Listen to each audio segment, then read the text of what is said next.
Mi hija me dejó abandonada en la central camionera cual objeto inservible, ignorando que en mi bolso reposaba un billete de la Lotería Nacional premiado con 8,6 millones de pesos. Hoy, a mis 69 años, me atrevo a narrar algo que jamás imaginé compartir.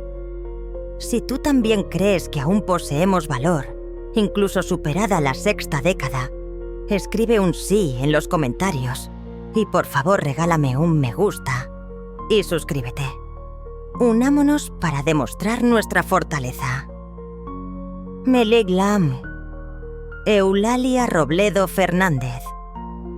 Tengo 69 años y resido en una pequeña habitación alquilada en la colonia Doctores de la Ciudad de México. Mis manos surcadas por casi 7 décadas de vida sostienen con dificultad un celular antiguo, pero fue ese aparato el que ayer me brindó la noticia que cambiaría mi destino para siempre.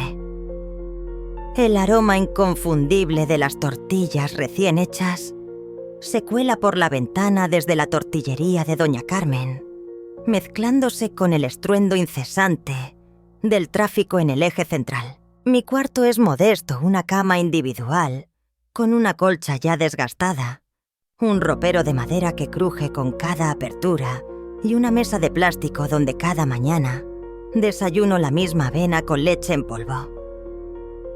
En la pared una fotografía amarillenta muestra a mi difunto esposo Roberto, sonriendo junto a nuestra hija Jimena, cuando apenas contaba con 5 años. Era una época en la que aún creía ciegamente en el amor familiar incondicional. Llevaba 3 largos meses sin recibir una sola llamada, 3 meses en los que nadie había tocado mi puerta, salvo el señor del gas o la joven encargada del cobro de la renta. Mis días transcurrían en una rutina silenciosa y monótona. Me levantaba a las 6 de la mañana, preparaba café en una cafetera de aluminio que compré hace ya 20 años. Escuchaba las noticias en mi radio portátil mientras tejía bufandas que luego vendía fuera del Metro Valderas por apenas 50 pesos cada una. El miércoles pasado, mientras barría la entrada de mi edificio, porque a la portera no le agradaba hacerlo, mi teléfono sonó inesperadamente. Mi corazón dio un vuelco al ver el nombre en la pantalla. Jimena, mi hija. Hacía tanto tiempo que no veía esas letras, que por un instante dudé si era real.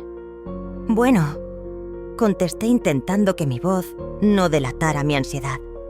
Mamá, ¿cómo estás? Su tono era inusualmente dulce, casi cariñoso. Oye, ¿qué te parecería venir a pasar unos días con nosotros en Cuernavaca? Los niños preguntan por ti y creo que te haría bien salir de ese encierro.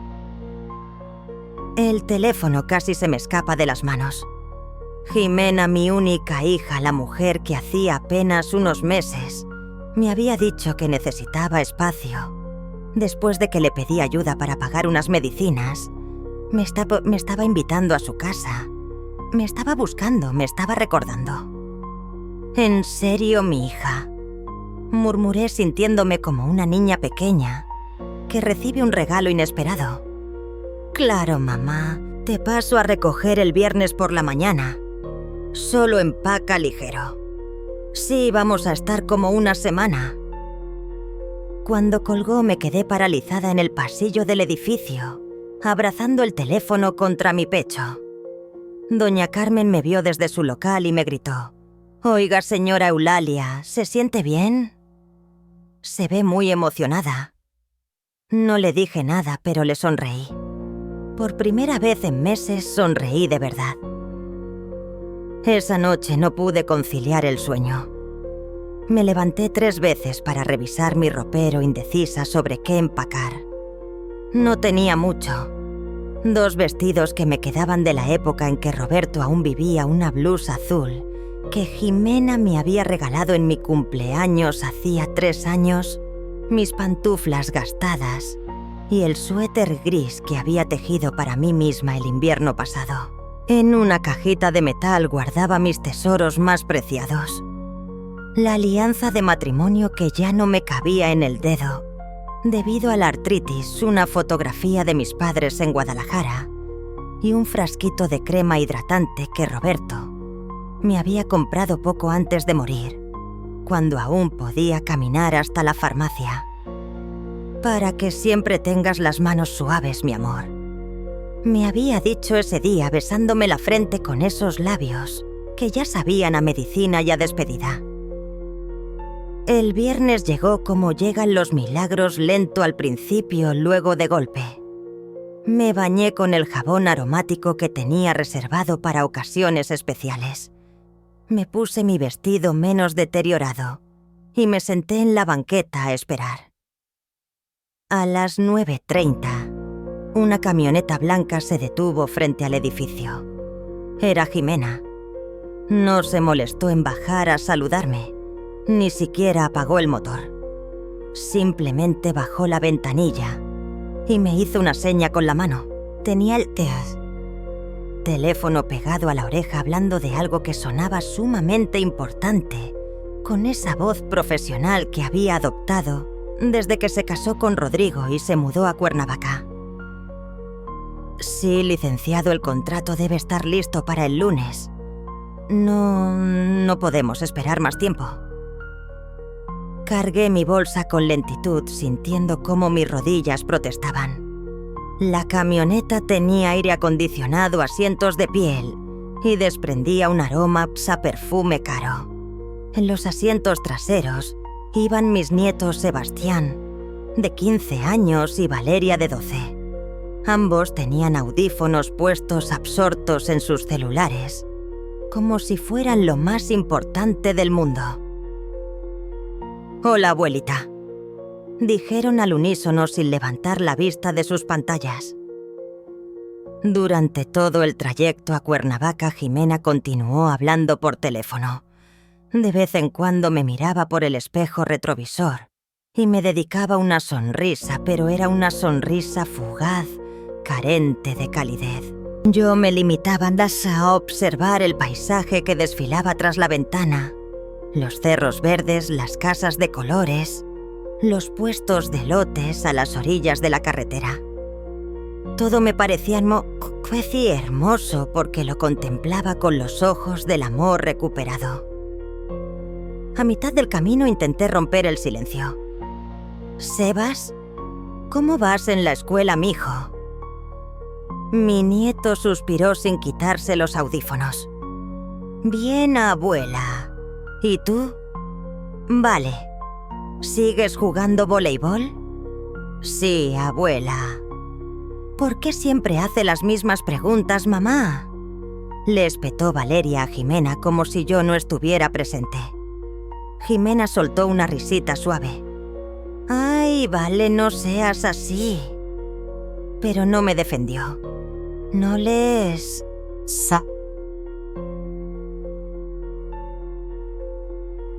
No les dijo que respetaran a su abuela, que fueran educados, que yo había venido porque me habían invitado. Solo siguió manejando, seguía hablando por teléfono, seguía tratándome como si fuera parte del paisaje, como un mueble más en el coche. El resto del viaje lo pasé en silencio, con la mirada fija en mis manos, posada sobre mi bolsa de mano.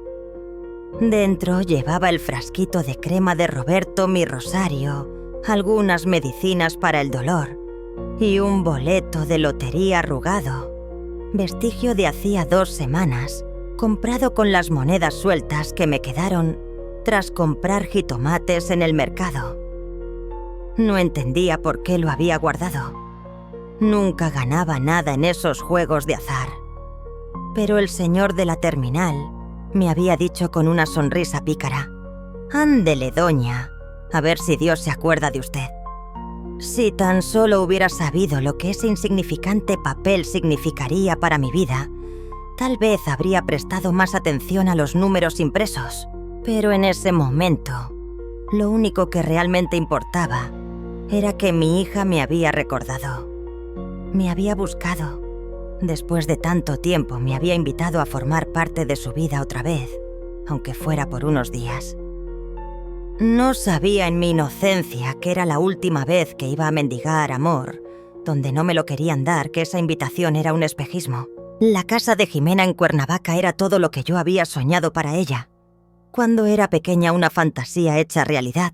Grande, espaciosa, con un jardín exuberante, lleno de bugambilias moradas que trepaban por las paredes, una cochera techada para 2 autos y una alberca que brillaba bajo el sol inclemente de la tarde.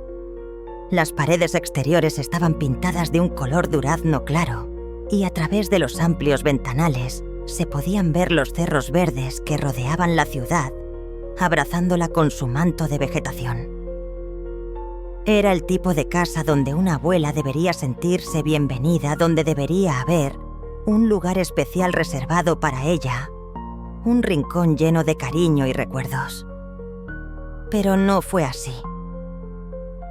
«Mamá, te acomodé acá hasta atrás», me dijo Jimena con una sonrisa forzada guiándome por un pasillo angosto y oscuro hacia la parte trasera de la casa. «Es que la recámara de visitas la estamos usando de oficina para Rodrigo». Abrió una puerta que daba a un cuarto pequeño, casi un cubículo sin ventanas que permitieran la entrada de luz natural y que olía a humedad y a productos de limpieza baratos. No era una recámara en absoluto. Era donde guardaban las cosas que ya no usaban, los trastos viejos y olvidados. Una lavadora oxidada, cajas de cartón apiladas llenas de juguetes rotos y desmembrados, herramientas oxidadas por el tiempo, y una colchoneta individual delgada y raída, tirada en el suelo junto a una cobija deshilachada. «Es temporal», agregó rápidamente, evitando mirarme a los ojos, como si sintiera vergüenza de lo que me estaba ofreciendo. «Mañana le pido aquí a la muchacha que acomode mejor». Pero la muchacha nunca vino a sin acomodar nada. Durante toda la semana que estuve ahí, ese cuarto siguió siendo mi hogar, mi refugio improvisado. Entre cajas de navidades pasadas y aparatos electrónicos que ya no funcionaban, la colchoneta era tan delgada que podía sentir el piso frío y duro contra mi espalda cada noche. Y por las noches el ruido incesante de las cucarachas caminando sobre las cajas de cartón me mantenía despierta, vigilante, presa del insomnio y la soledad. La primera mañana me levanté temprano, como siempre lo hacía. En mi casa de la colonia Doctores tenía la costumbre de levantarme a las 6 de la mañana para aprovechar el día al máximo. Así que a las 6:30 ya estaba en la cocina de Jimena buscando la manera de ser útil, de ganarme mi lugar en esa casa. La cocina era hermosa, un sueño hecho realidad. Azulejos blancos que brillaban bajo la luz artificial. Un refrigerador de acero inoxidable de última generación. Una estufa de gas con 6 quemadores relucientes. Todo impecable, todo perfecto. En el refrigerador había comida suficiente para alimentar a una familia entera por semanas. Yogures griegos importados, frutas exóticas que yo nunca había probado, quesos finos con nombres que no podía pronunciar, jugo de naranja recién exprimido. Pensé en preparar el desayuno para toda la familia. Era lo mínimo que podía hacer después de que me hubieran invitado, una forma de agradecer su hospitalidad, aunque fuera fingida. Busqué huevos frescos, encontré pan integral de la mejor calidad. Puse café en la cafetera automática que seguramente costaba más que mi renta de 2 meses. Mientras cocinaba me imaginé la cara de sorpresa y gratitud de Jimena cuando bajara y encontrara la mesa puesta llena de comida deliciosa y preparada con amor. A las 8 de la mañana, cuando la familia comenzó a bajar, ya tenía todo listo. Huevos revueltos con verduras, frijoles refritos con queso, chilaquiles con salsa verde picante. Había encontrado tortillas del día anterior y café humeante servido en tazas de porcelana fina. Rodrigo fue el primero en aparecer. Mi yerno era un hombre alto y corpulento de unos 45 años, que siempre vestía camisas planchadas impecables, incluso los sábados por la mañana. Me miró con sorpresa cuando vio la comida dispuesta sobre la mesa. «Buenos días, Rodrigo», le dije con una sonrisa radiante. «Espero que te guste el desayuno». Él se sirvió una taza de café sin decir gracias. Revisó su celular compulsivamente y masculló entre dientes. «Yo no desayuno carbohidratos». Sebastián bajó después. Tomó un yogur del refrigerador sin siquiera mirarme y se fue a su cuarto, sin probar nada de lo que había preparado con tanto esmero. Valeria ni siquiera entró a la cocina. Gritó desde la sala que ya había desayunado cereal en su recámara mientras veía la televisión. Cuando finalmente apareció Jimena, yo estaba sentada sola frente a toda esa comida que había preparado con tanto cariño, sintiéndome más sola que nunca. «Ay, mamá, no tenías que hacer todo esto», me dijo con un tono de voz que no era de agradecimiento, sino de molestia, como si hubiera cometido un error imperdonable. «Nosotros tenemos nuestra rutina en las mañanas. Rodrigo está a dieta. Los niños comen muy ligero». «Solo quería ayudar, hija», murmuré sintiendo cómo se me encogía el estómago ante su rechazo. «Ya sé, pero mejor déjanos a nosotros». Sí, cada casa tiene sus costumbres», respondí con la voz temblorosa. Se sirvió una taza de café, tomó un pedazo de pan tostado y se fue al jardín a hablar por teléfono, dejándome plantada en la cocina sintiéndome como una intrusa en la casa de mi propia hija. Esa tarde, después de lavar todos los platos que nadie me agradeció haber ensuciado, me senté en el jardín a ver cómo Jimena trabajaba en su laptop junto a la alberca ajena a mi presencia. Tenía una reunión por videollamada con personas que se veían importantes, hablando de proyectos y números que yo no entendía. «Mamá, ¿puedes hablar más bajito? Estoy en junta», me dijo con sequedad cuando intenté preguntarle algo sobre las plantas del jardín. Rodrigo llegó del trabajo como a las 7 de la noche. No me saludó siquiera, se fue directo a bañarse para quitarse el estrés del día. Después se sentó en la mesa del comedor con Jimena a revisar papeles y hablar de cosas de adultos exitosos, inversiones, viajes de negocios, colegiaturas de los niños en escuelas privadas. Yo ayudé a servir la cena que había preparado Esperanza, la muchacha joven de Oaxaca, que venía 3 veces por semana a limpiar la casa y que me hablaba con más cariño y respeto que mi propia familia. «Señora, Eulalia me decía, no tiene por qué estar lavando platos. Siéntese a descansar, por favor». Pero yo sencillamente no podía quedarme sin hacer nada. Toda mi vida había sido de trabajo de ser útil. Primero cuidando a Roberto cuando la diabetes lo atacó, luego a Jimena cuando era una niña, y yo me esforzaba en la tintorería para costear sus estudios. Estar sentada me hacía sentir como un mueble más, un objeto inútil. El martes por la noche, algo que escuché me partió el alma en 1000 pedazos. Estaba en mi cuarto de trastos intentando acomodar la cobija para protegerme del frío cuando oí voces provenientes de la cocina. Era Rodrigo hablando con Jimena mientras se lavaban los dientes. «Ya no está para andar por aquí, Jime. Esa señora necesita un asilo», decía Rodrigo con la boca llena de pasta dental. «Lo estoy pensando», respondió mi hija. «Ya no es la misma de antes, se ve perdida, no entiende cómo funcionan las cosas ahora. Además, los niños ya están grandes, no necesitan abuela. Y nosotros tenemos nuestra vida, nuestros planes. Ya sé, después hablo con ella, le voy a explicar que sería mejor para todos». Me quedé helada sobre esa colchoneta. Esa señora. Así se refería a Mechakeli, mi propia hija. No, mi mamá, no ella. Esa señora como si fuera una extraña que se hubiera colado en su casa sin permiso. Los días siguientes se convirtieron en una tortura silenciosa. Me convertí en invisible. Por las mañanas la familia desayunaba mientras yo fingía dormir para no estorbar. Por las tardes me sentaba en el jardín a tejer tratando de no hacer ruido cuando Jimena tenía sus llamadas importantes. Por las noches comía las sobras en la cocina después de que todos se habían retirado a sus recámaras. Valeria y Sebastián solo me hablaban cuando necesitaban algo. «Abuela, ¿puedes lavar mi uniforme?» «Abuela, se acabó el papel del baño». Pero nunca un «¿Cómo estás, abuela?»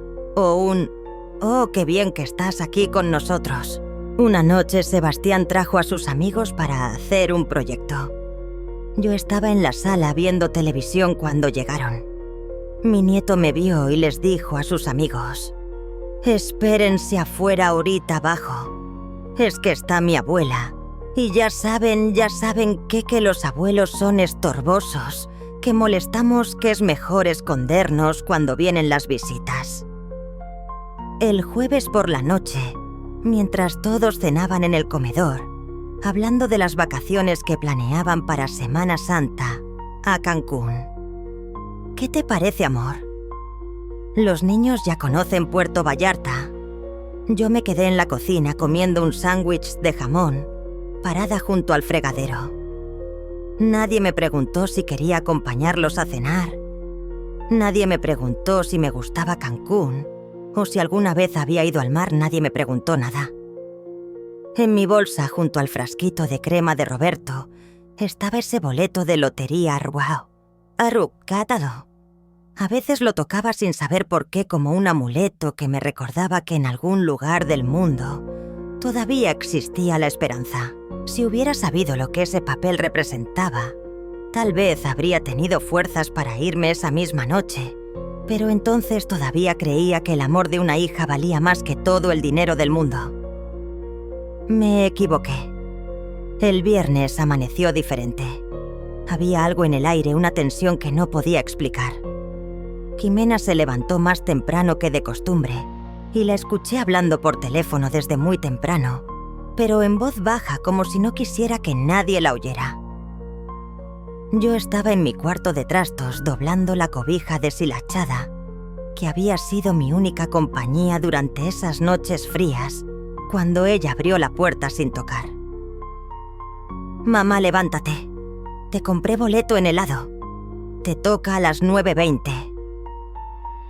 Las palabras cayeron sobre mí como cubetazos de agua fría. No había buenos días, no había explicación, no había siquiera una disculpa en su voz, solo la información. Había llegado el momento de deshacerse de mí. «Ya me voy, mija», pregunté tratando de que mi voz no se quebrara. «Pensé que íbamos hasta estar una semana juntas». «Sí, pero surgió algo. Rodrigo tiene una junta muy importante el lunes y necesitamos la casa tranquila para preparar todo el fin de semana». Tranquila. Esa palabra se me clavó como una espina. Yo, que había limpiado sus baños sin que me lo pidiera, que había lavado trastes sin quejarme, que había comido las sobras en silencio, era lo que impedía que su casa estuviera tranquila. «Ándale, mamá, vístete. En 20 minutos nos vamos». No hubo tiempo para despedirme de mis nietos. Sebastián se había ido temprano a Costa a entrenar fútbol y Valeria seguía dormida. No hubo tiempo para un último desayuno juntas, para una conversación de despedida, para siquiera un abrazo que me diera para entender que había valido la pena venir. Metí mis pocas cosas en la bolsa de plástico que había traído, el suéter gris, la blusa azul que había guardado para una ocasión especial, que nunca llegó, mis pantuflas gastadas. En el fondo, junto al frasquito de crema de Roberto, estaba el boleto de lotería arrugado. Lo toqué sin pensar, como había hecho todos esos días, sin saber que tocaba mi libertad. El viaje a la central de autobuses fue el más silencioso de mi vida. Jimena iba concentrada en el volante con las manos tensas y la mandíbula apretada como si manejara hasta la terminal fuera una obligación molesta que tenía que cumplir antes de empezar su día real. Por la ventana veía pasar los mismos paisajes que había admirado unos días antes. Con ojos llenos de esperanza, las casas de colores, los cerros verdes, los puestos de elotes. Pero ahora todo se veía gris, como si el mundo hubiera perdido sus colores, junto con mis ilusiones. ¿Estás enojada conmigo, Jimena? Le pregunté a la mitad del camino reuniendo todo el valor que me quedaba. Ella suspiró como si la pregunta la molestara. No estoy enojada, mamá. Es solo que las cosas son diferentes. Ahora Rodrigo y yo tenemos responsabilidades. Los hispanis, que había admirado unos días antes con ojos llenos de esperanza, las casas de colores, los cerros verdes, los puestos de elotes. Pero ahora todo se veía gris como si el mundo hubiera perdido sus colores, junto con mis ilusiones. ¿Estás enojada conmigo, Jimena? Le pregunté a la mitad del camino reuniendo todo el valor que me quedaba. Ella suspiró como si la pregunta la molestara. No estoy enojada, mamá. Es solo que las cosas son diferentes. Ahora Rodrigo y yo tenemos responsabilidades. Los niños tienen sus actividades. No es como antes. No, ya no era como antes. ¿Cuándo había sido ese antes? Un recuerdo agridulce me invadió. Cuando ella era pequeña y yo trabajaba dobles turnos en la tintorería desgastándome para pagarle la escuela privada. Cuando Roberto se enfermó gravemente y yo la llamaba llorando desesperada porque no sabía cómo iba a pagar las medicinas. Cuando se casó y sin dudarlo vendí mis pocos muebles, mis recuerdos para ayudarle con los gastos de la boda. Entiendo, mi hija, le dije mintiendo porque en realidad no entendía nada. No lograba entender cómo una semana que había comenzado como un regalo se había transformado en una humillación tan profunda. No comprendía cómo mi propia hija podía hablarme como si fuera una carga pesada, una obligación que debía soportar por simple caridad. Llegamos a la central de autobuses puntualmente a las 9 de la mañana. Era una mañana de viernes como cualquier otra. Los vendedores ambulantes gritaban a pleno pulmón ofreciendo tortas calientes. Familias enteras cargaban maletas pesadas, estudiantes con mochilas enormes esperaban ansiosamente los autobuses que los llevarían de regreso a sus pueblos. Y yo solo era una mujer mayor más con una bolsa de plástico arrugada y un boleto de segunda clase con destino a Ciudad de México. Jimena ni siquiera se molestó en bajarse de la camioneta. Se quedó con el motor encendido absorta en la pantalla de su celular mientras yo luchaba torpemente por abrir la puerta del copiloto con mis manos artríticas. «Ten cuidado en el camino, mamá», me dijo sin siquiera levantar la vista de la pantalla brillante. «Y no te enojes, tengo junta a las 10». Me tendió mi bolsa por la ventanilla como si fuera una simple entrega a domicilio. Sus ojos no se cruzaron con los míos ni por un segundo. «Jimena», le dije con la voz temblorosa sosteniendo la bolsa contra mi pecho. «¿Cuándo nos vamos a ver otra vez?» «Ya veremos, mamá.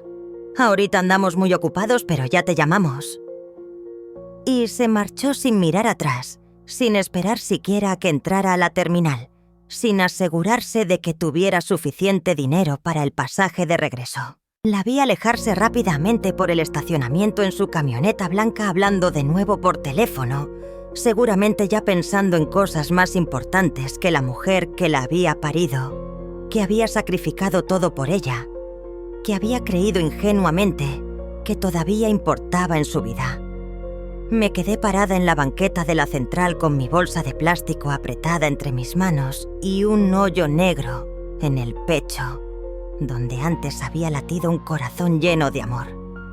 Los autobuses entraban y salían sin cesar. La gente caminaba apurada ignorando mi dolor. Los vendedores seguían gritando sus mercancías. La vida continuaba imperturbable como si nada hubiera pasado, como si una madre no acabara de ser desechada por su propia hija como basura inservible. Entré a la terminal con paso vacilante y busqué una banca desocupada donde sentarme. Mis piernas temblaban incontrolablemente, no por el frío sino por la humillación que me quemaba por dentro consumiéndome lentamente.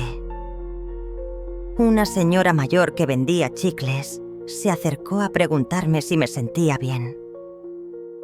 ¿Se encuentra bien, Erita? Se ve muy pálida. Estoy bien, gracias. Mentí otra vez, pero la verdad era que no estaba bien.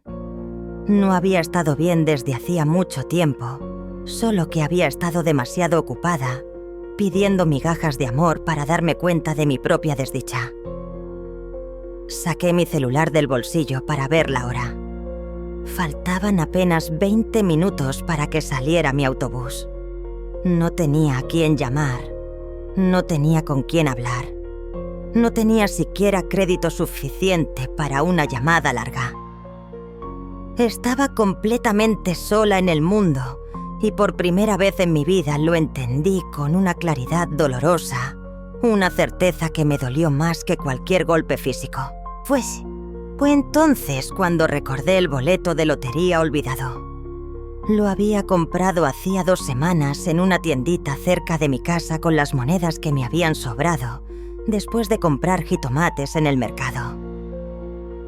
El señor que atendía me había dicho: «Ándele, doña Eulalia, a ver si Dios se acuerda de usted». Yo me había reído y había guardado el boleto en mi bolsa sin pensar más en él. Ahora sentada en esa banca fría de la central de autobuses, sintiéndome como la persona más abandonada del mundo, saqué el papel arrugado de mi bolsa. Estaba doblado cuidadosamente entre las páginas de mi libreta de teléfonos, junto a una estampita desgastada de la Virgen de Guadalupe. Con mis dedos temblorosos alicé el papel y busqué con ansiedad los números del sorteo en mi celular. Internet era lento, pero finalmente apareció la página oficial de la Lotería Nacional. Busqué la fecha del sorteo 15 de marzo. Busqué los números ganadores.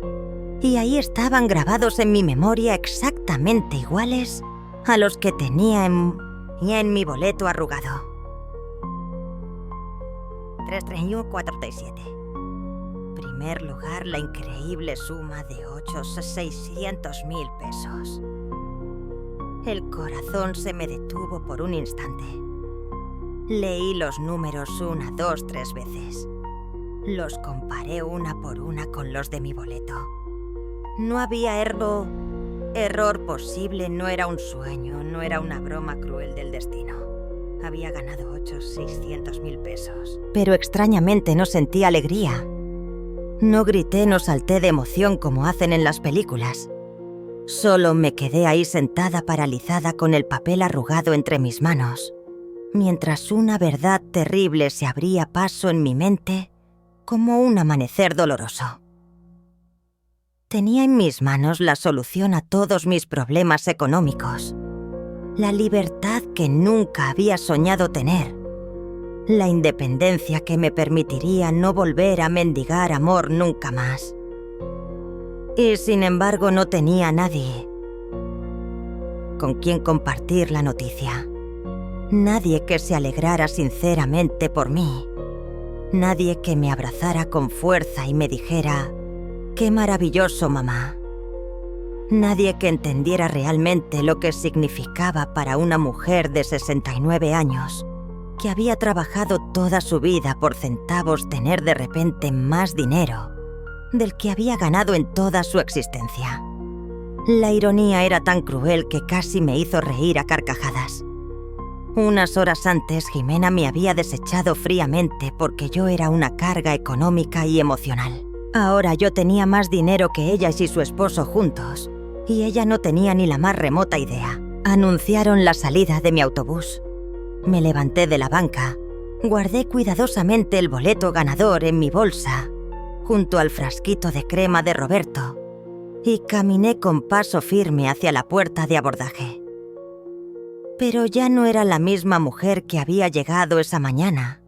Ya no era la abuela suplicante que mendigaba cariño y se conformaba con las sobras.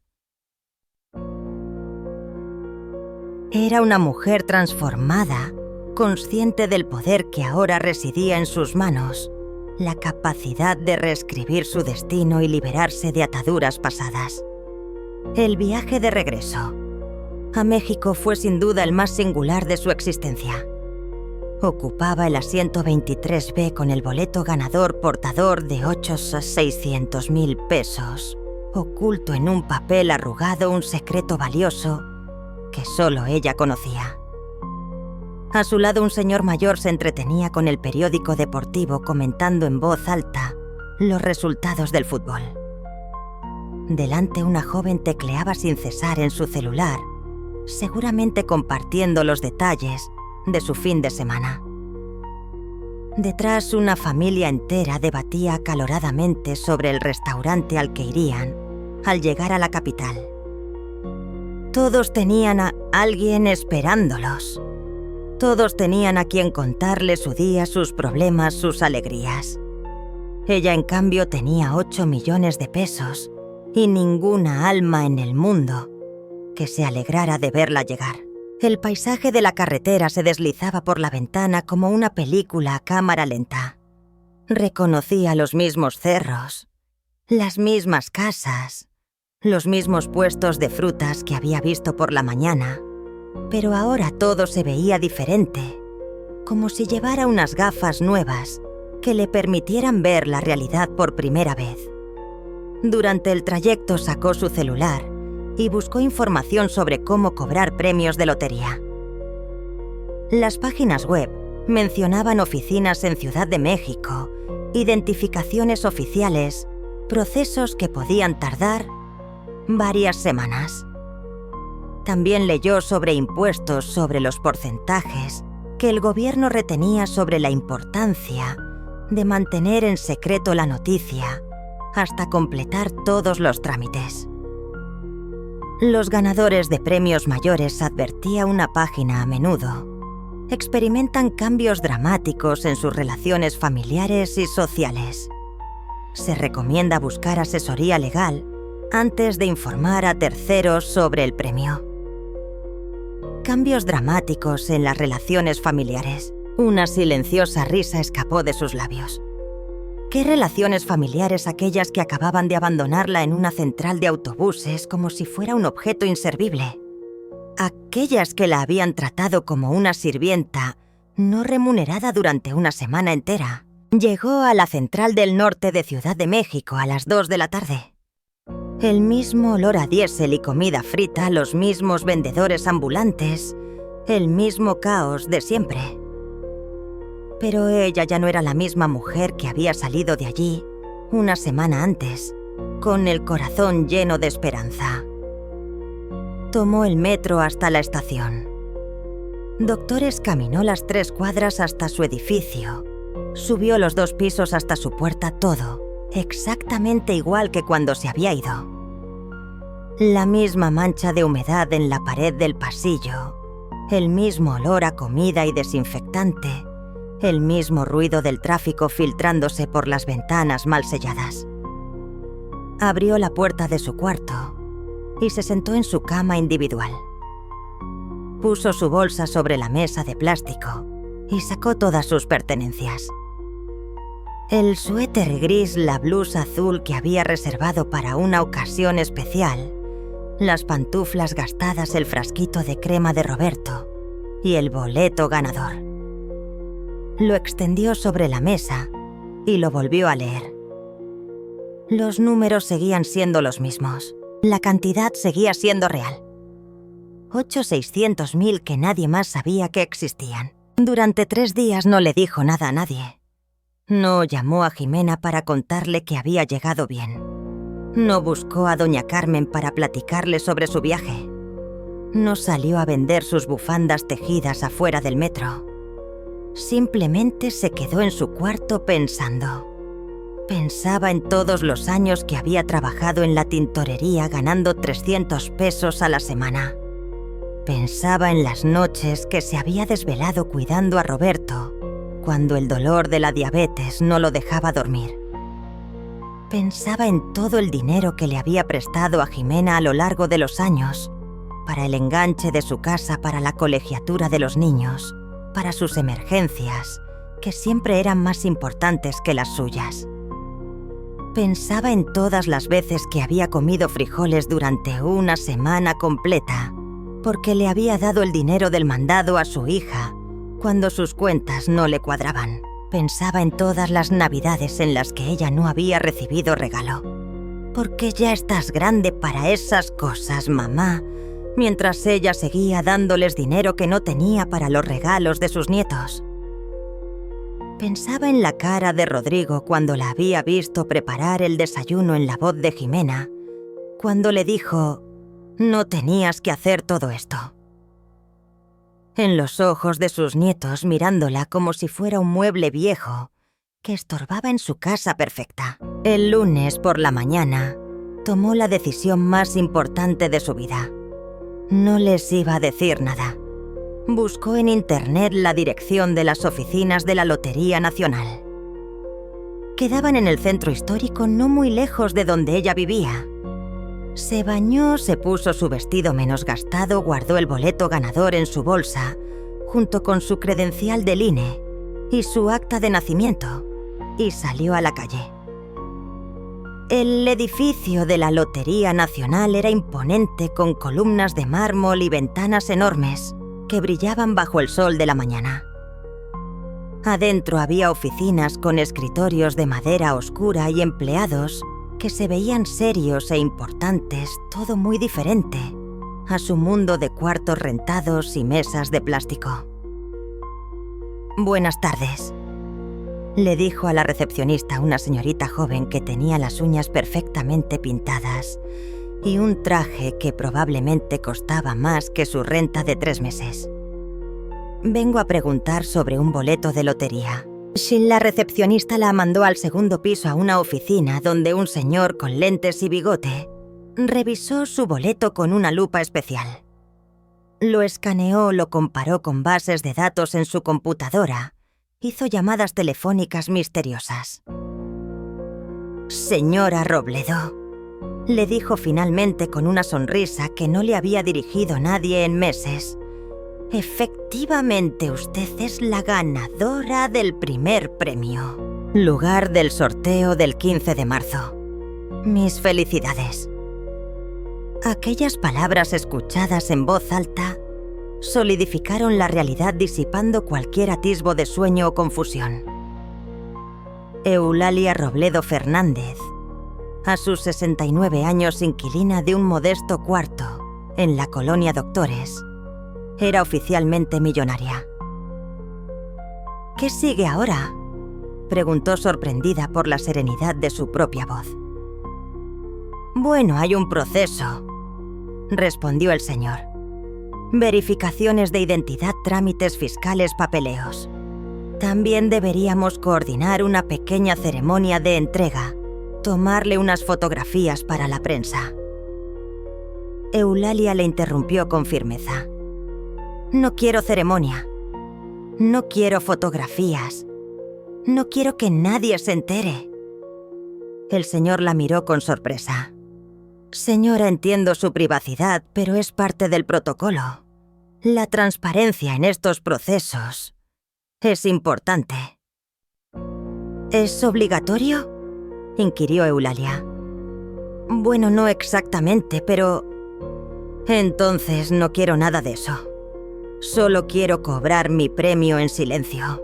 Noel le explicó que el proceso tomaría entre Entre 2 y 3 semanas que habría impuestos, que pagar documentos, que firmar cuentas bancarias, que abrir.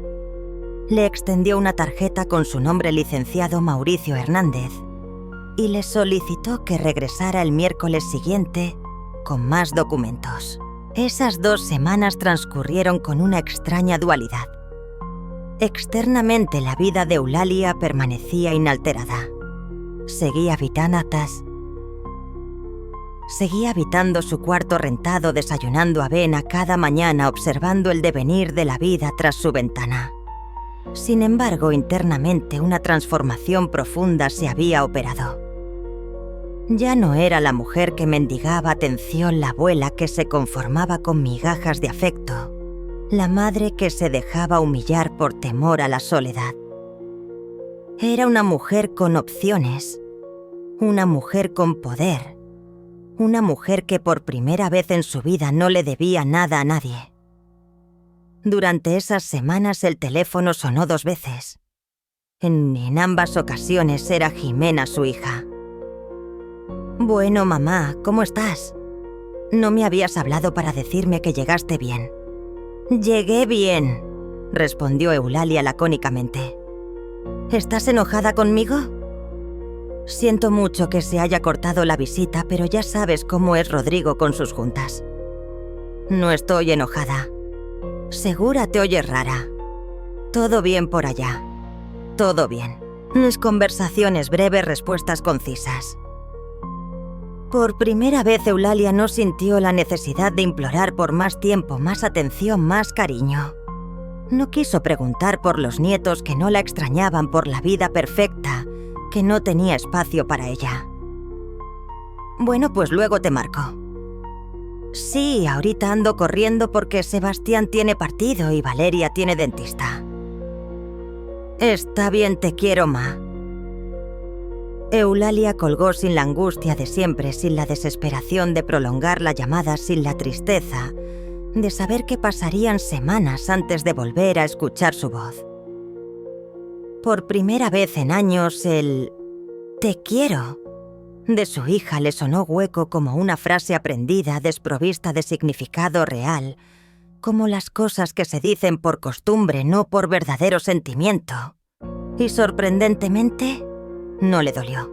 El miércoles 29 de marzo, exactamente 2 semanas después de descubrir su premio, Eulalia regresó a las oficinas de la Lotería Nacional para completar los últimos trámites. Llevaba consigo todos los documentos solicitados: acta de nacimiento comprobante, de domicilio, identificación oficial y una carpeta proporcionada por el licenciado Hernández, repleta de formularios llenos de números y letras que no comprendía del todo, pero que representaban su nueva realidad. «Señora Robledo», le dijo el licenciado con la misma sonrisa profesional de siempre. «Todo está en orden. Después de impuestos y comisiones, su premio neto queda en 6.450.000 pesos. 6.450.000 pesos. Más dinero del que había visto junto en toda su vida, más de lo que había ganado en los 40 años que trabajó en la tintorería, más de lo que necesitaría para vivir dignamente el resto de sus días». «¿Puedo abrirla en cualquier banco?», preguntó. «Claro, aunque le recomendamos instituciones grandes estables. Bancomer, Banamex, Santander». Eulalia eligió Bancomer porque quedaba cerca de su casa y porque su nombre le transmitía confianza. 2 horas después salió del banco con una tarjeta de débito nueva, una chequera que nunca había imaginado que tendría y una sensación extraña en el pecho, que no era exactamente felicidad, sino algo más parecido a poder. Caminó por las calles del centro histórico observando todo con una perspectiva diferente. Los vendedores ambulantes pregonando sus mercancías, las oficinas gubernamentales repletas de gente realizando trámites, los restaurantes donde nunca había tenido dinero para comer. Todo permanecía igual. pero ella había experimentado una transformación fundamental. Se detuvo en una cafetería cerca de Bellas Artes, un lugar que siempre había contemplado desde afuera, pero donde nunca se había atrevido a entrar, ya que un café costaba lo equivalente a su gasto en comida para 2 días. Pidió un café americano y un pastel de chocolate. Se acomodó junto a la ventana y por primera vez en su vida no calculó el costo de cada sorbo. Mientras degustaba su café y pastel, sacó su celular y buscó algo que había estado evitando: considerar casas en venta. No en Ciudad de México, donde todo era costoso, sucio y repleto de recuerdos dolorosos, sino en otros lugares donde pudiera comenzar de nuevo, donde nadie la conociera como la señora que abandonaron en la central, donde pudiera ser simplemente Eulalia. Encontró una página de bienes raíces que mostraba propiedades en diversas partes del país, casas en Puebla, con jardines rebosantes de flores, departamentos en Guadalajara, con balcones que ofrecían vistas a parques pequeñas, villas en la costa de Veracruz, donde podía escuchar el murmullo del mar desde la ventana. Pero una imagen en particular captó su atención: una casa pequeña en San Sebastián, España. El anuncio rezaba: casa rural, con vista al mar Cantábrico, ideal para jubilados que buscan tranquilidad. Las fotografías revelaban una construcción de piedra con ventanas azules, un jardín adornado con hortensias y una terraza desde la cual se vislumbraba un mar azul que parecía irreal. España, la tierra natal de su madre, la mujer que la había. España, la tierra natal de su madre, la mujer que la había Xenasia.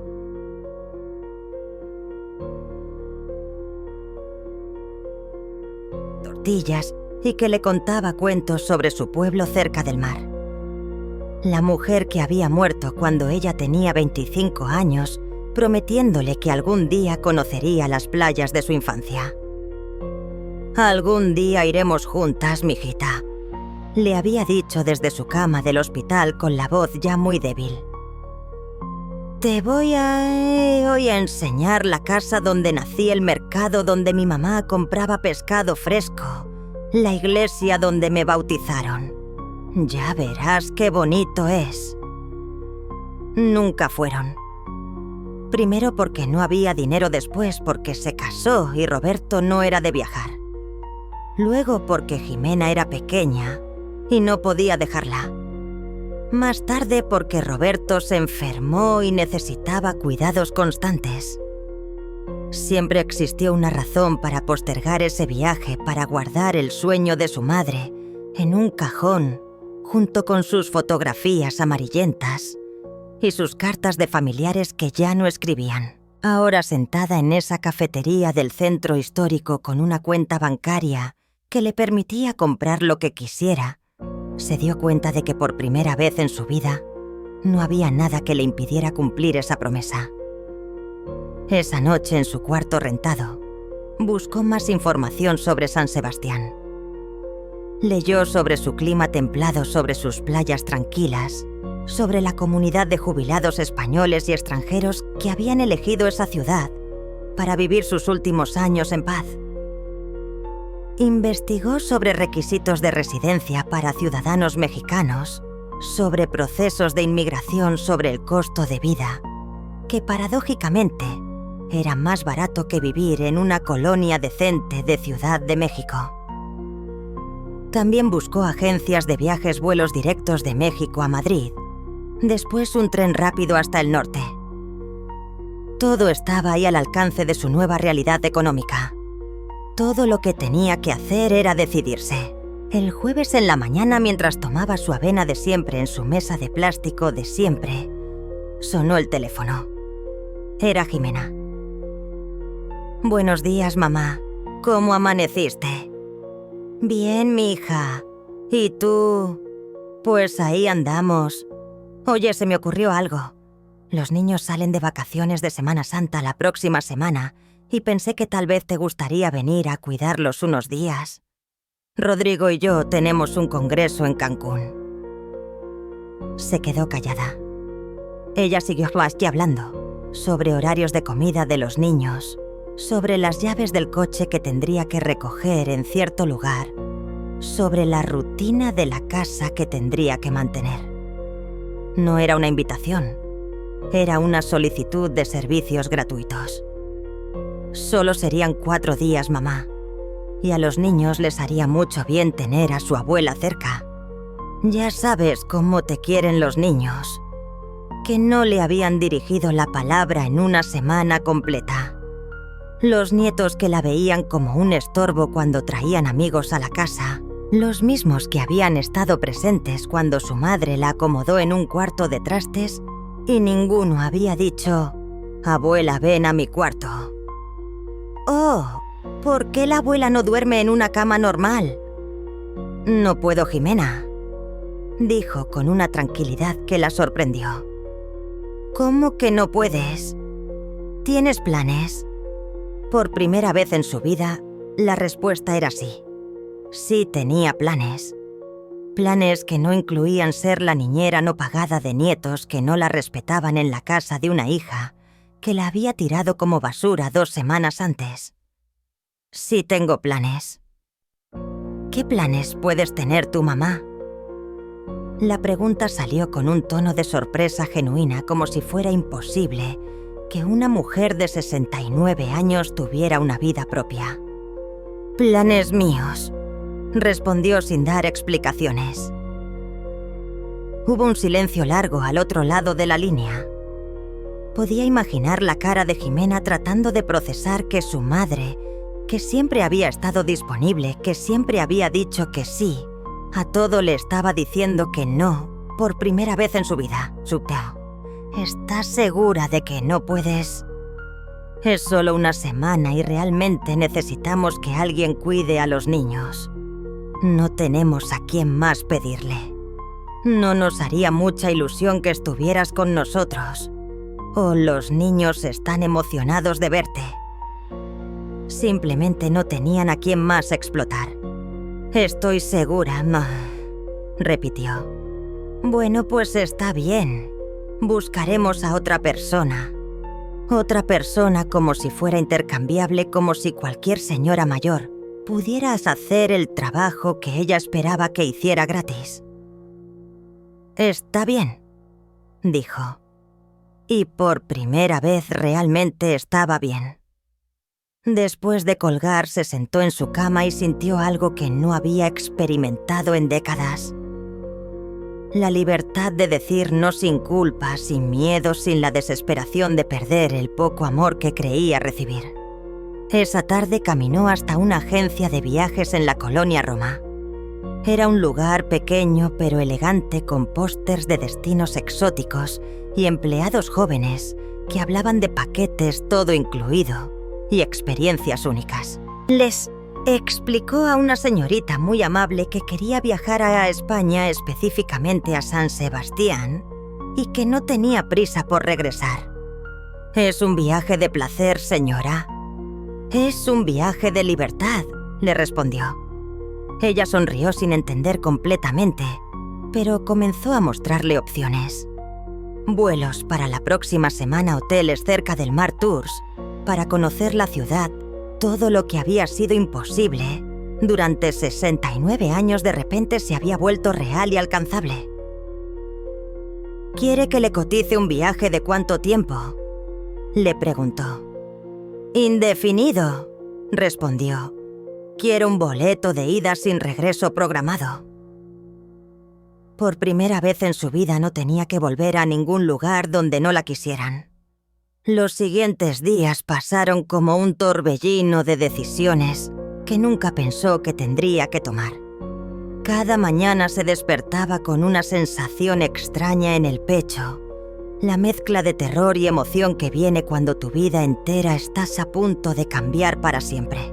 La agente de viajes, una muchacha llamada Patricia, de unos 30 años, se había convertido en su cómplice sin saberlo. Cuando le explicó que quería irse a España sin fecha de regreso, Patricia, la agente de viajes, no hizo preguntas incómodas, ni la trató como si estuviera loca. Simplemente la ayudó a organizar todo con la eficiencia de alguien que había visto muchos sueños convertirse en planes reales para estancias de más de 90 días. Necesita solicitar una visa de residencia, pero como usted tiene ascendencia española por parte de su madre, puede aplicar para recuperar la nacionalidad.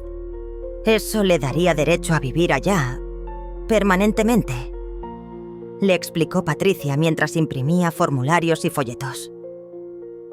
Ascendencia española.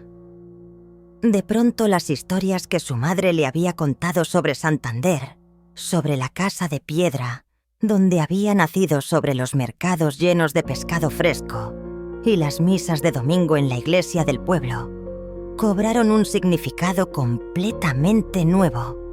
Un significado que trascendía la nostalgia. Ya no eran solo cuentos nostálgicos de una mujer mayor, sino que se revelaban como su boleto hacia una nueva vida. ¿Qué documentos necesito?, preguntó Eulalia sintiendo un vuelco en el corazón. El acta de nacimiento de su madre, certificados de matrimonio, documentos que comprueben la descendencia. Los tenía. En una caja de zapatos debajo de su cama, junto con fotografías amarillentas y cartas que su abuela Fiaque había mandado desde España. Antes de morir, guardaba todos los papeles que su madre había considerado importantes. Nunca pensó que le servirían para algo más que para recordar el pasado. Patricia programó su vuelo para el 15 de abril, exactamente un mes después de haber ganado la lotería Madrid-Barajas, con llegadas a las 2 de la tarde, hora local. Después un tren hasta San Sebastián que la llevaría directamente a la ciudad, donde quería empezar su nueva vida. También la ayudó a reservar un hotel pequeño cerca de la playa para las primeras 2 semanas mientras decidía si realmente quería quedarse o si era solo una fantasía de mujer mayor que había visto demasiadas películas románticas. ¿Está segura de que quiere ir sola?, le preguntó Patricia el último día mientras le entregaba todos los documentos de viaje. ¿No hay familia que quiera acompañarla al menos para ayudarla a instalarse? Eulalia no respondió, sintiendo un atisbo de tristeza. Es algo que necesito hacer sola, afirmó con determinación. Durante esos días vendió las pocas cosas de valor que tenía. No era mucho. La televisión que Roberto y ella habían comprado para celebrar su 10º aniversario, la máquina de coser que usaba para arreglar ropa, algunos libros que había coleccionado a lo largo de los años. Todo junto no le dio más de 3.000 pesos, pero no lo hacía por el dinero, sino por cerrar capítulos, por no dejar cabos sueltos en una vida que estaba abandonando voluntariamente. Le avisó a la señora que le rentaba el cuarto que se iría a finales de mes. Doña Esperanza, una mujer mayor que siempre había sido amable con ella, se sorprendió mucho. ¿A dónde se va, señora Eulalia? ¿Se va a vivir con su hija? Eulalia no le dijo la verdad completa. Me voy lejos a empezar de nuevo, respondió evasivamente. A su edad, ¿está segura de que es buena idea a mi edad? Esa frase que había escuchado toda la vida para limitarla, para convencerla de que ya era demasiado tarde para los cambios, para los sueños, para las decisiones valientes, como si cumplir años fuera sinónimo de renunciar a vivir. Nunca he estado más segura de algo en mi vida, le respondió con una firmeza renovada. El 10 de abril, 5 días antes de su vuelo, Jimena la llamó otra vez. «Mamá, ¿sigues enojada conmigo? Ya pasó más de un mes desde que viniste a la casa y casi no hemos hablado». Su voz sonaba diferente, menos segura, más preocupada, como si finalmente hubiera notado que algo había cambiado en ella. «No estoy enojada, Jimena», respondió Eulalia. «Entonces, ¿por qué estás tan rara? Rodrigo dice que tal vez estás deprimida y que deberíamos llevarte con un doctor». Rodrigo tenía opiniones sobre su estado mental. El mismo hombre que había dicho que ella necesitaba un asilo ahora se preocupaba por su salud emocional. La ironía era tan perfecta que casi le hizo reír. «No estoy deprimida, al contrario, me siento mejor que nunca». «No te oyes como siempre, mamá. Antes eras más, no sé, más habladora. Siempre preguntabas por los niños, por la casa, por nuestros planes. Ahora contestas con puras palabras cortitas». Jimena tenía razón. Antes era más habladora. Antes llenaba los silencios incómodos con preguntas desesperadas sobre sus vidas, tratando de encontrar formas de sentirse incluida, de hacerse necesaria, de convencerlos de que valía la pena mantenerla cerca. «¿Quieres que vaya a verte?», le preguntó Jimena. «Puedo manejar hasta allá el fin de semana». Era jueves. Su vuelo salía el lunes. En 4 días estaría al otro lado del océano, comenzando una vida que Jimena no podía ni imaginar. Parte de Eulalia quería decirle que sí, que viniera, que pasaran un último fin de semana juntas antes de que desapareciera para siempre de su vida.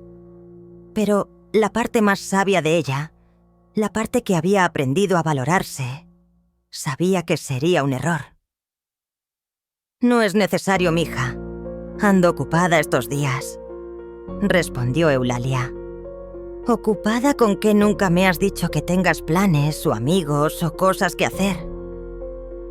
Nunca había tenido planes porque nunca había tenido opciones. Nunca había tenido amigos porque había dedicado toda su energía emocional a una familia que no la valoraba. Nunca había tenido cosas que hacer porque había vivido esperando a que ellos le dieran un propósito, un lugar, una razón para existir. «Pues ahora sí tengo cosas que hacer», dijo Eulalia con una firmeza que la sorprendió incluso a ella misma. Después de colgar, se sentó en su cama y miró alrededor de su cuarto por última vez. Contempló la mancha de humedad en la pared que había visto todos los días durante 3 años. La mesa de plástico donde había comido miles de comidas solitarias. La ventana por donde había visto pasar las estaciones, esperando llamadas que nunca llegaban, visitas, que nunca se materializaban, invitaciones que llegaban solo cuando necesitaban algo de ella. En la pared la única fotografía que habían colgado Roberto y ella, el día de su boda, jóvenes y sonrientes, creyendo que el amor era suficiente para protegerlos de todo. Allí quedó adherida a la humedad en la pared, testigo de 3 años, la mesa de plástico de incontables comidas solitarias, la ventana de estaciones mudas, aguardando llamadas, visitas, invitaciones que llegaban solo por interés. En la pared la única fotografía de Roberto y ella, jóvenes sonrientes con la ingenua creencia de que el amor bastaría. El Roberto ya no estaba. Hacía 5 años que se había ido aferrado a la idea de que Jimena, su hija, sería un apoyo incondicional cuando él faltara. No alcanzó a presenciar cómo su hija perfecta me trataría como un objeto inservible. El domingo por la noche, preparé mi equipaje, una pequeña maleta con ruedas adquirida especialmente para este viaje. En su interior acomodé 2 vestidos, ropa interior, los medicamentos para la presión, el casi vacío frasquito de crema de Roberto y la fotografía de mis padres en Guadalajara. También incluí los documentos que probaban mi ascendencia española, los extractos bancarios que demostraban mi solvencia y la económica para vivir sin trabajar, y una copia del boleto ganador de la Lotería Nacional que había cambiado mi destino. En el bolsillo de mi abrigo guardé mi pasaporte mexicano, la nueva tarjeta de débito, y el número de teléfono de Patricia por si necesitaba ayuda en el aeropuerto. Esa última noche en Ciudad de México dormí plácidamente sin sobresaltos ni pesadillas. Mi cuerpo parecía presentir el fin del sufrimiento, la liberación del peso de ser invisible, prescindible, una molestia tolerada por obligación. El lunes 15 de abril me desperté a las 5 de la mañana no por ansiedad, sino por emoción. Me bañé con esmero, me puse mi vestido azul reservado para una ocasión especial. Me maquillé ligeramente por primera vez en meses y me observé en el espejo. La mujer que me devolvía la mirada ya no era la misma que había mendigado amor en Cuernavaca. Era una mujer con propósito, con destino, con la libertad de escribir su propia historia. A las 6 de la mañana un taxi me esperaba en la puerta del edificio para llevarme al aeropuerto. Doña Carmen, abriendo su tortillería, me vio salir con la maleta. «¿Se va de viaje, señora Eulalia?», gritó desde su local. «Sí», respondí. «Me voy lejos». «¿Cuándo regresa?». Sonreí por primera vez en mucho tiempo. Una sonrisa genuina, no de cortesía. «No voy a regresar», le dije. «Me voy a casa». El vuelo de 11 horas hasta Madrid fue el más largo y el más liberador de mi vida. Jamás había estado en un avión. Y cuando las ruedas se despegaron del suelo del aeropuerto de Ciudad de México, sentí cómo mi pasado se desvanecía haciéndose pequeño hasta desaparecer entre las nubes.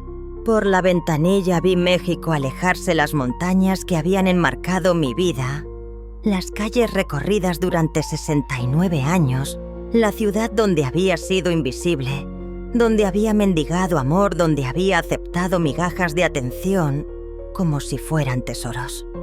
La azafata, una joven española muy amable, me preguntó si era mi primer viaje a Europa. «Es mi primer viaje a cualquier lado», respondí con una sonrisa. «Es mi primer viaje hacia mí misma». Ella me sonrió con gentileza sin comprender del todo. Durante el vuelo, mientras la mayoría dormía, yo me quedé despierta viendo la oscuridad y pensando en todo lo que dejaba atrás. No solo las cosas materiales, sino las expectativas, las obligaciones, las cadenas invisibles que me habían atado a una vida ajena. Pensé en Roberto, mi esposo, y por primera vez no sentí tristeza al recordarlo. Sentí gratitud. Había sido un buen hombre que me había amado a su manera, que había trabajado duro para darnos una vida modesta pero digna. Si hubiera podido verme en ese avión rumbo a España con dinero suficiente para vivir como quisiera, se habría alegrado por mí. «Ve por las 2, mi amor», le susurré a la ventanilla, imaginando que podía escucharme. «Ve por los sueños que nunca pudimos cumplir juntos». Llegué a Madrid, Barajas, a las 2 de la tarde, hora local. El aeropuerto era enorme, moderno, lleno de gente que hablaba idiomas desconocidos y caminaba con la seguridad de quienes sabían a dónde iban. Yo no sabía nada, pero por primera vez en mi vida no me asustaba no saber. Seguí las señales hasta la estación de tren. Mi español mexicano se entendía perfectamente con el español de España, aunque los empleados me hablaban con un acento que me recordaba a las películas viejas que veía con mi madre. El tren a San Sebastián tardó 5 horas.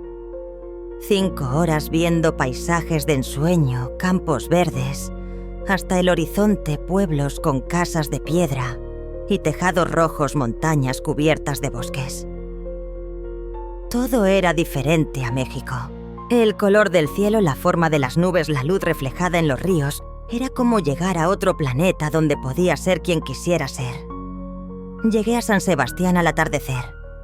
La estación era pequeña y acogedora. Un taxi me llevó al hotel reservado por Patricia cerca de la playa, con habitaciones que olían a lavanda y balcones al mar Cantábrico. Mi cuarto era simple pero hermoso. Una cama individual con sábanas blancas, un escritorio junto a la ventana. Un baño pequeño, sí, pero de una pulcritud que rozaba lo impecable. Sin embargo, la joya de aquel refugio era sin duda el balcón. Con una expectación contenida abrí las puertas de cristal invitándome a respirar por primera vez en mi vida la esencia salina del mar Cantábrico. El sonido era un hechizo, las olas danzando y rompiendo contra las rocas en una cadencia constante, un ritmo que prometía paz. El aire limpio salado era un universo aparte de los vapores de gasolina y la fritura que definían mi cotidianidad en México. Y el horizonte... el horizonte se extendía infinito, despojado de edificios que lo profanaran, libre de límites visibles. Permanecí en ese balcón hasta que la noche lo engulló todo, embriagada por el murmullo del mar, sintiendo como algo en mi interior, algo crispado y dolorido durante años, comenzaba al fin a ceder. Esa primera noche en San Sebastián dormí como no lo había hecho en décadas. Desperté sin la sombra de Jimena y sus posibles llamadas, sin la angustia del dinero o el temor de ser una carga. Desperté cuando mi cuerpo lo demandó, sin prisas, sin deberes, sin que nadie esperara nada de mí. Los primeros días los consagré a descubrir la ciudad con la curiosidad de una turista. San Sebastián era perfecta, lo suficientemente grande para ofrecer todo lo que necesitaba, pero lo bastante pequeña para recorrerla entera en una mañana. Sus calles relucían, sus gentes eran amables sin invadir mi espacio, y una atmósfera de calma me envolvía como nunca antes. Descubrí un mercado donde el pescado fresco brillaba, las verduras resplandecían como gemas y los panes artesanales exhalaban un aroma celestial. Los vendedores se dirigían a mí en un español con cadencia vasca, y al saber que era mexicana, sus rostros se iluminaban contándome historias de familiares emigrados a México décadas atrás. Mi tío se fue a México en los años 50. Me confió una señora tras su mostrador de quesos.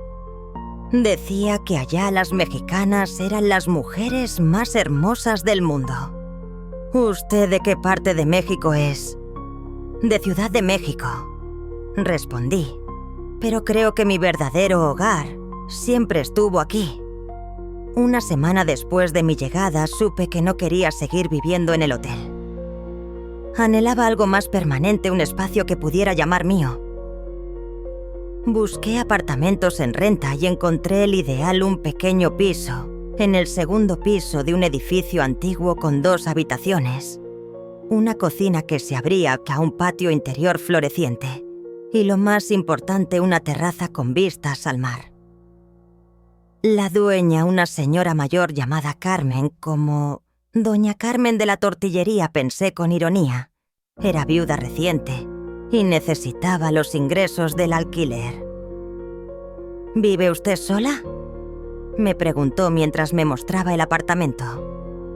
Sí, le respondí, y estoy aprendiendo a disfrutarlo. ¡Ay, qué bien! Yo también estoy aprendiendo eso.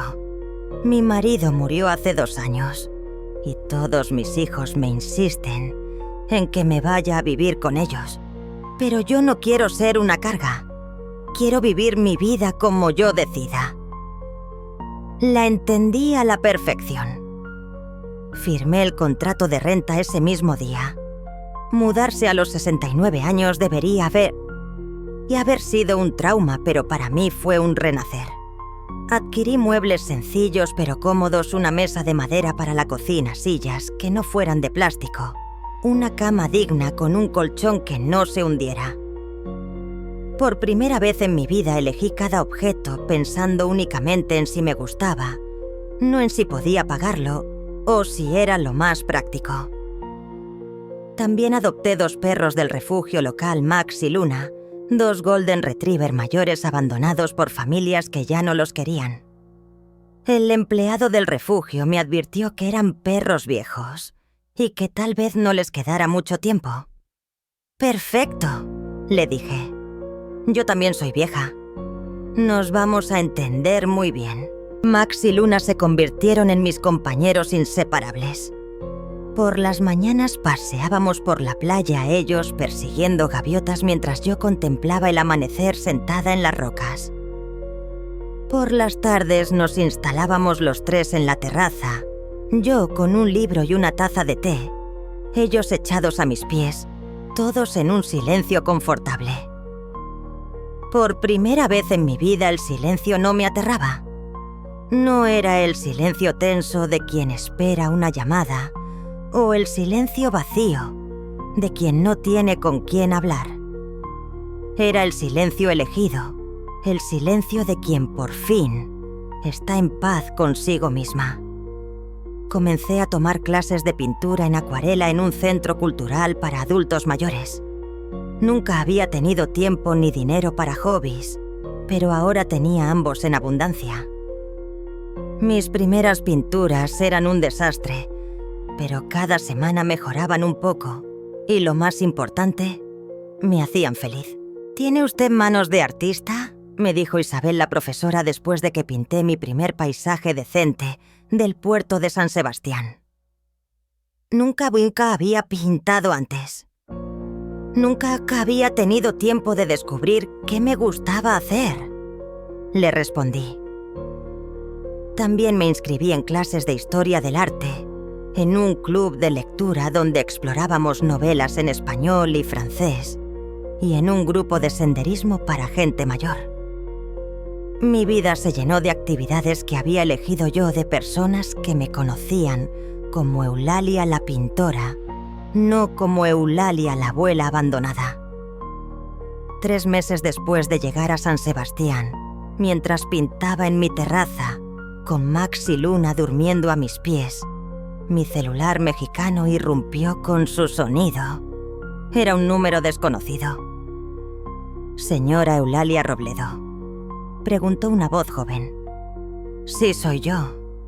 Soy periodista del diario El Universal de México. Estamos haciendo un reportaje sobre ganadores de Lotería Nacional que cambiaron radicalmente de vida, y su historia nos llamó mucho la atención». Colgué inmediatamente. Apagué el teléfono y lo guardé en un cajón. Esa vida, esa historia ya no resonaba en mí. Esa noche en mi cama cómoda, me dejé arrullar por el vaivén del mar a través de la ventana abierta, sintiendo la respiración sosegada de mis perros dormidos a mis pies. Tras colgar el teléfono, sintiendo que esa vida anterior ya no me pertenecía, esa noche me acurruqué en mi cama dejando que el sonido del mar me arrullara a través de la ventana abierta con la respiración tranquila de Max y Luna a mis pies. Fue entonces cuando, quizás por primera vez en mis 69 años, comprendí que era genuinamente feliz. No feliz a pesar de la soledad, sino feliz precisamente por ella. Feliz porque nadie me exigía nada que no estuviera dispuesta a dar, porque no recibí amor condicionado a cambio de favores. Era libre, y esa libertad tenía un sabor mucho más dulce de lo que jamás hubiera imaginado. 6 meses después de mi llegada a San Sebastián, mi vida había encontrado un ritmo inesperado. Me despertaba cuando el cuerpo me lo pedía, no al son de un despertador. Desayunaba en la terraza contemplando el mar con Max y Luna, aguardando pacientemente sus caricias matutinas. Pintaba cuando la inspiración me visitaba. Leía cuando me apetecía, caminaba por la playa, cuando el alma necesitaba silencio. Era una vida sencilla, sí, pero era enteramente mía. Una mañana de octubre, mientras regaba las hortensias que adornaban mi terraza, en macetas, mi vecino me llamó desde su balcón. «Señora Eulalia, la buscan abajo». Bajé las escaleras con curiosidad. En la entrada me esperaba un joven de unos 25 años con una cámara al cuello y una sonrisa nerviosa. «Señora Robledo, soy Miguel de TikTok España, un conocido que trabaja en un banco. Me habló de su historia y me gustaría aún hacer un video sobre usted sobre mí. ¿Para qué?, pregunté. Es que su historia es increíble. Me explicó con el entusiasmo propio de la juventud, al descubrir algo fascinante. Una señora mexicana que ganó la lotería después de que su familia la abandonó y que decidió empezar de nuevo en España, es muy inspirador. Mi primera reacción fue negarme. No buscaba fama ni atención, y mucho menos quería que mi pasado doloroso se convirtiera en entretenimiento para extraños. Pero la sinceridad del muchacho me hizo dudar. ¿Por qué le interesa mi historia?, le pregunté. Porque demuestra que nunca es tarde para ser valiente, me respondió. Porque demuestra que uno puede elegir su propia felicidad sin importar la edad o las circunstancias. Finalmente acepté, no por vanidad, sino porque pensé que mi historia podría servir de inspiración a otras mujeres mayores que estuvieran pasando por situaciones similares. Miguel hizo un video sencillo pero emotivo. Me grabó en la terraza con el mar de fondo, contando mi historia con honestidad y sin dramatismos innecesarios, como alguien que había aprendido que la verdad no necesita adornos para ser poderosa. Hablé de los años de invisibilidad de la semana humillante en casa de Jimena, del momento en que encontré el boleto ganador en la central de autobuses. Hablé de mi decisión de no contarle nada a mi familia, de la libertad de elegir mi propio destino, de la paz que había encontrado en España. ¿No extraña a su familia?, me preguntó Miguel al final de la entrevista. No extraño el dolor, le respondí. Durante muchos años confundí el dolor con el amor. Creí que sufrir por alguien era lo mismo que quererlo. Ahora sé que el amor real no duele, no humilla, no pide que te hagas pequeña para que otros se sientan grandes. El video se subió un martes por la mañana y se viralizó en cuestión de horas. ¡Boom! En 3 días superó los 2 millones de visualizaciones y recibió miles de comentarios de personas de toda España y Latinoamérica, compartiendo historias similares, relatando sus propias experiencias de abuso emocional familiar, de sentirse menospreciados, de tener que elegir entre la familia y la dignidad. Mi suegra me trata igual, escribió una mujer desde Argentina. Gracias por demostrarme que tengo opciones. Yo también soy la niñera gratis de mis nietos, comentó otra desde Colombia. Tal vez sea hora de poner límites. Señora Eulalia, usted es mi heroína, decía una joven desde México. Mi abuela necesita ver este video. Pero entre todos esos comentarios de apoyo y agradecimiento, uno me llamó especialmente la atención. Era de una cuenta llamada Uy en Amor y decía simplemente: «Eres tu mamá». Mi corazón se detuvo. Jimena había visto el video. Jimena sabía dónde estaba, lo que había hecho, por qué había desaparecido sin decir nada. Durante 3 días no respondí el comentario. No sabía qué decir, si quería responder, si estaba lista para enfrentar esa parte de mi pasado que había dejado atrás. Pero los mensajes siguieron llegando. Primero más comentarios en el video. «Mamá, por favor, contéstame. Los niños preguntan por ti. ¿Podemos hablar, por favor?». Después llamadas a mi celular mexicano que seguía apagado en el cajón de mi mesita de noche. Finalmente Miguel me contactó para decirme que una mujer había llegado hasta sus oficinas en Madrid preguntando por mí y que tenía mi información de contacto porque había logrado rastrear mi domicilio en San Sebastián. Dice que es su hija, me explicó Miguel por teléfono. Parece muy desesperada. ¿Quiere que le dé su dirección? No, respondí inmediatamente. No quería verla, pero Jimena ya tenía mi información. 2 días después, el timbre de mi apartamento sonó a las 7 de la mañana. Max y Luna corrieron hacia la puerta ladrando, y cuando abrí el portero automático, escuché una voz que no había oído en meses. «Mamá, soy yo, Jimena. Por favor, déjame subir».